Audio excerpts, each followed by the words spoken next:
Саламатсыздар, урматтуу Чалкан медиа каналынын көрөрмандары, өлкөбүздө алынган акыркы сааттагы жаңылыктар менен сиздерди кайрадан тааныштырабыз. Каналыбызга катталып, ой пикирлериңиздер менен бөлүшүңүздөр. Денис Петрашов Кыргызстандын атынан 3-чү рет Олимпиадага катышканына сыймыктанаарын билдирди.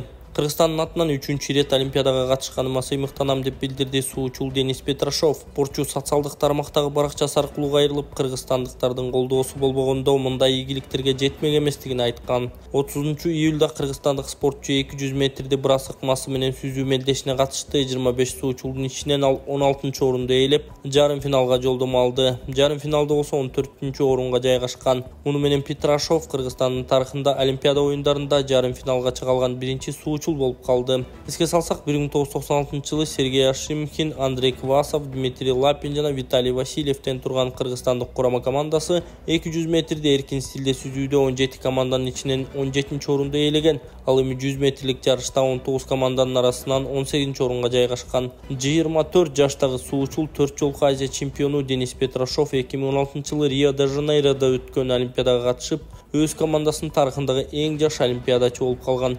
2016-жылдын ноябрь айында сууда сүзүү боюнча Азия чемпионатында ушул эле дисциплинанын финалдык бөлүгүнө чейин жетип, 6-орунду ээлеген. Токиодогу Олимпиадада Денис Петрашов 200 метрди брас ыкмасы менен сүзүүдө 18-орунду ээлеген болчу спортчу бир нече эл аралык мелдештердин жеңүүчүсү. Петрашов сууда сүзүүнүн брас ыкмасы боюнча 50, 100 жана 200 метр аралыкта бир канча рет Кыргызстандын рекорддорун жаңырткан.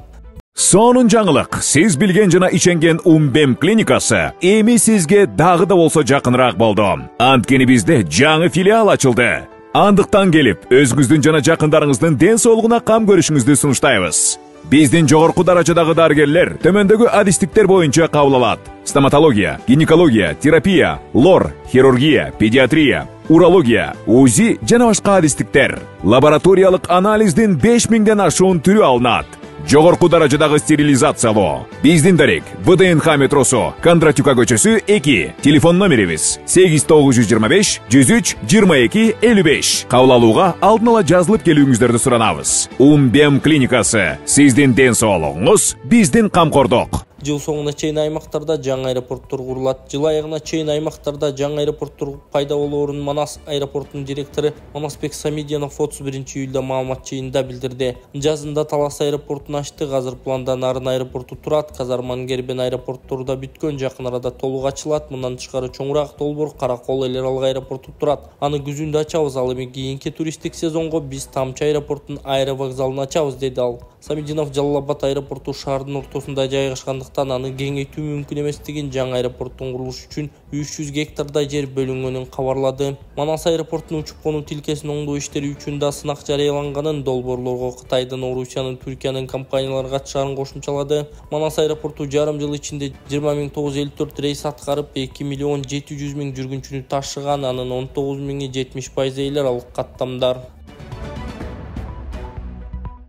Тышкы иштер министрлиги кыргызстандыктарды Израиль менен Ливанга баруудан баш тартууга чакырды. Тышкы иштер министрлиги кыргызстандыктарга Израилге жана Ливанга баруудан баш тартууну сунуштайт. Бул жакынкы чыгыштагы кырдаалдын курчушу себеп болууда. Ал эми Израиль менен Ливанда туруктуу жашаган кыргызстандын жарандары аймактагы абал турукташканга чейин өздөрүнүн коопсуз чараларын сакташы керек.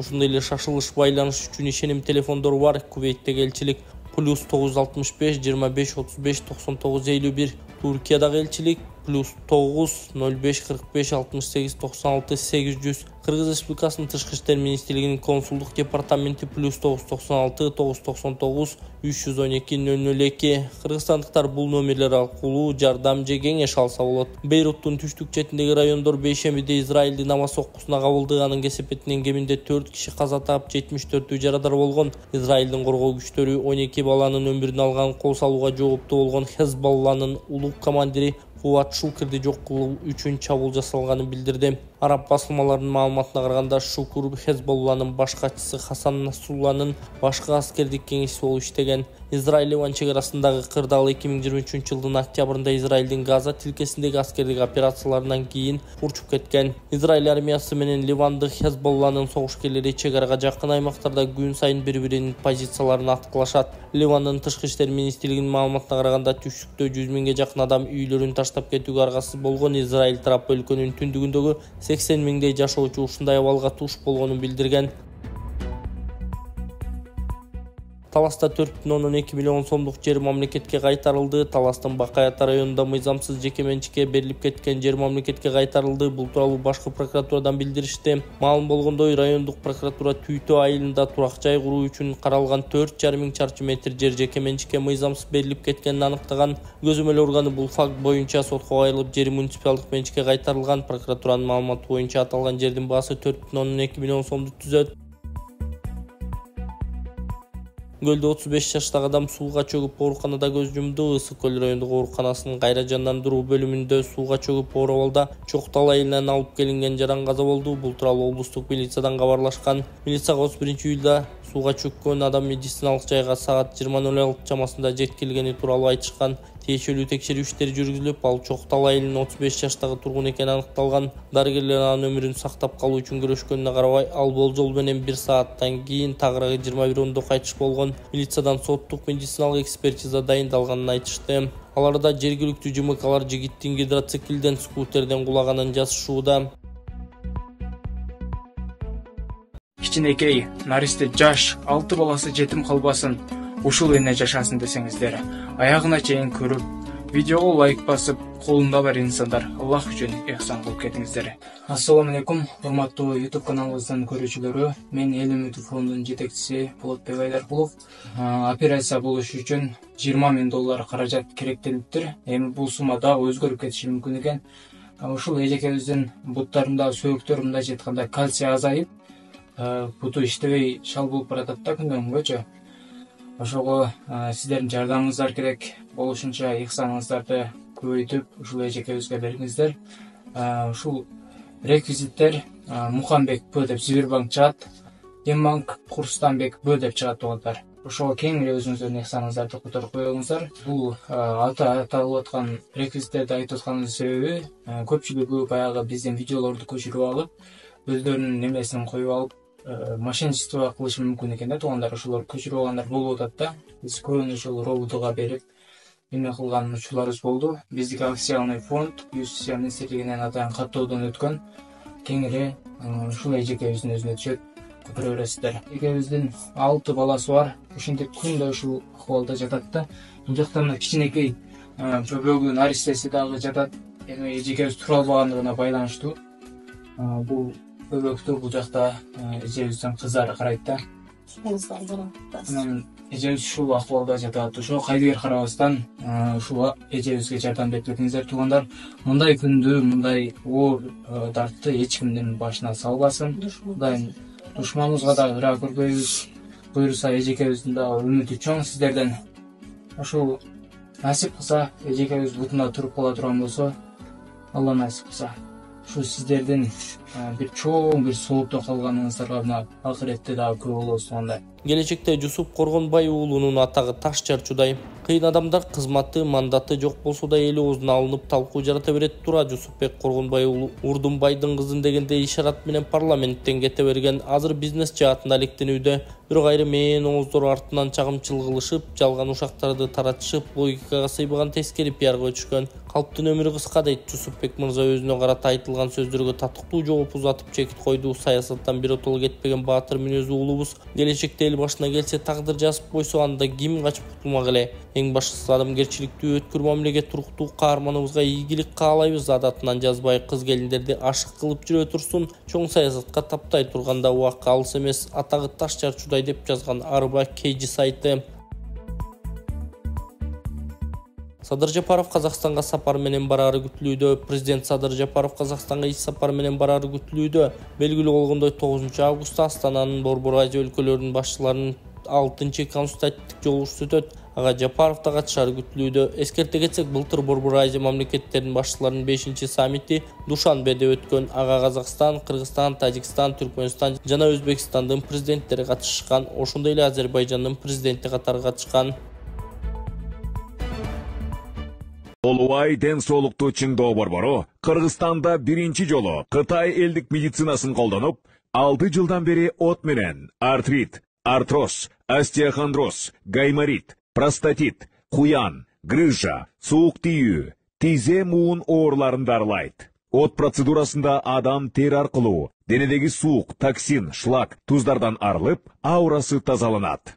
Ал эми катып калган булчуңдарды жибитүү үчүн гандин массажы жасалат. Бул массаж атайын дары чөптөргө сугарылган таякчалар менен жасалып, кан айлануу, зат алмашуу системаларын жакшыртат. Бизге келип, Толубай Бакасов жана анын эң жогорку квалификациядагы командасынан массаж алып, ден соолугуңуздарды чыңдап кетиңиздер. Толук маалымат алуу үчүн экрандагы телефон номерлерге байланышыңыздар. УКМКга берилген карыздан кийин ипотекалык компанияга 300 батирь өткөрүлмөй болду. Курулуп жаткан турак жайым комплексинен 300дөн ашык батирь мамлекетке өттү. Бул тууралуу УКМКдан билдиришти. Эки жаран алданып калдык деп УКМКга карыз жазышкан. 2007-жылы 3 өнөктөш Орто Сай айылын аймагынан 3,08 гектар жер тилкесин сатып алып, бир өнөктөшүнө каттачкан. Атайын кызматка даттангандар ал шериктери менен макулдашпай жерди турак жай салуу үчүн курулуш компанияга берип 18 000 чарчы метр аянт 3000дей батирь алууну көздөгөнүн айтышкан. Алданып калган экөөнүн арызын кийин УКМК иш козгогон. Жер тилкенин 3 ээси катыштырып жүргүзүлгөн иштин натыйжасында БС жабыркаган эки жарандын пайдасына 18 000 чарчы метрди берди. Арыздангандар 3 000 чарчы метрди алып калып, калган 15 000 чарчы метрди мамлекеттин пайдасына өткөрүп беришкен. Бул 300дөн ашык батирдин аянты болжолдуу баасы $15 миллион түзөт. Аталган турак жайларды мамлекеттик ипотекалык компанияга өткөрүп берүү пландалууда деп жазылган маалыматта. Комитеттен курулуш иштери 2 жылдын ичинде бүтүп каларын кошумчалашты. Тергөөнүн жүрүшүндө сөз болуп жаткан жер тилкеси ал эми Дүнтоо кой чарбасына таандык экени аныкталган. Бул факт боюнча жер которуунун мыйзамдуулугун текшерүү үчүн козголгон кылмыш иши тергөө уланууда. Эс алууда жоголгон суу жегинен бут кийими табылган 2 жаран изделүүдө. Жетөкөз районунун 73 жаштагы тургуну изделүүдө. Бул тууралуу Өзгөчө Кырдаал министрлигинен билдиришти. Алардын маалыматында кечээ таң эрте анын бут кийими чоң кызыл суу суусунун жээгинен табылган. Аны куткаруучулар, милиция жана жергиликтүү тургундар издешүүдө. Түптө 46 жаштагы адам 29 июлдан бери дайынсыз болууда. Ал көлдүн жээгине эс алууга кеткен. Аны издөөгө суучулдар тартылган. Кыргыз Алтын мамлекеттик ишканасы Кызыл Омпол кенинин аймагында Ташбулак участогунда геологиялык чалгындоо жана кенди иштетүү үчүн лицензия алды. Бул тууралуу Кыргыз Алтындын башкармалыгынын төрагасынын орун басары Нарымбек Сатыбалдиев 1-августта өткөн маалымат жыйынында билдирген. Биз лицензияны кече күнү гана алдык. Эреже боюнча биз долбоорду даярдап, аны экспертизадан өткөрүшүбүз керек. Андан кийин гана ишти баштоого болот, деди Сатыбалдиев. Ал ошондой эле ишкана жалпы 15 лицензияга ээ болгонун, эми геологиялык чалгындоо жана кендерди иштетүүнү баштай турганын тактады. Үңкүр таш, ири алтын кени, металдын кору 86 тонна, терек жана каркала алтын жана жез кендери, Чакуш алтын кени, Миронов алтын жана жарым металдар кени, Балажан кварцит кени, Чекчей кварц кени, Миңтеке көмүр кени, Ташбулак участогу, Кызыл Омпол кени. Сатыбалдиев бул кендерди изилдөө жана баалоо боюнча иштерди алгач Кыргыз Алтын өзү алып барарын, кийин кенди иштетүүгө сынактын негизинде инвесторлор тандала турганын кошумчалаган. 27 май күнү президент Садыр Жапаров Кыргызстанда уран жана торий кендерине геологиялык изилдөө жүргүзүүгө жана иштетүүгө уруксат берген мыйзамга кол койгон. Муну менен өлкөдө уран, торий кендери чыккан жерлерди издөө, чалгындоо жана иштетүү максатында жер казынасын геологиялык изилдөө менен байланышкан иштерге тыюу салуу жөнүндө мыйзам күчүн жоготту деп табылды. Президенттин басма сөз кызматы тараткан маалыматка ылайык, Кызыл Омполдо болжол менен 14 757 000 тонна кен бар. Анын ичинен 95% титаномагнетит, 3% фосфор, 2% цирконий, 0,22% торий жана 0,07% уран. Индиядагы жер көчкүдө жабыркагандар арасында кыргызстандыктар жок. Индиянын Керала штатында 143 адамдын өмүрүн алган жер көчкүдөн каза болгондордун жана жабыркагандардын арасында кыргызстандыктар жок. Бул тууралуу Тышкы иштер министрлиги билдирди. Элчилик өлкөдө жүргөн мекендештер менен байланышта дипломатиялык өкүлчүлүк менен төмөнкү номурлар аркылуу байланышууга болот. +91 98 103 04 863 +91 959 992 17 79. Керала штатындагы жер көчкүдө каза болгондордун саны 165 жетти.